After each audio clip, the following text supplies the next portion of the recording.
Selamat pagi Indonesia.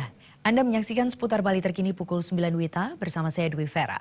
Presiden Joko Widodo memimpin doa khusus untuk masyarakat Kabupaten Pidijaya, Nangro Aceh, Darussalam yang tertimpa musibah gempa bumi berkekuatan 6,4 skala Richter.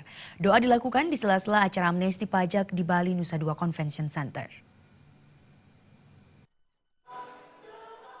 Di sela kegiatan sosialisasi amnesti pajak di BNDCC Badung, Presiden Jokowi memimpin doa untuk korban bencana gempa Pidijaya Aceh. Jokowi mengajak 2.000 peserta menundukkan kepala sejenak bagi saudara-saudara yang tertimpa gempa berkekuatan 6,4 skala Richter itu. Presiden Jokowi mengungkapkan pihaknya telah melakukan koordinasi dan memerintahkan Kepala Staf Kepresidenan, Panglima TNI, Kemenkes, Kepala BPBD untuk terjun ke lokasi.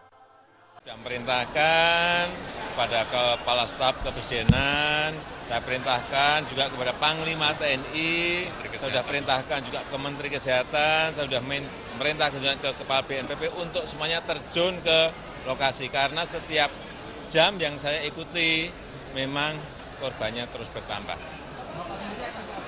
Apanya? Baru dipersiapkan. Waktunya saya belum tahu, saya tidak mau datang ke sana justru mengganggu proses evakuasi yang ada. Tapi yang jelas saya akan ke sana.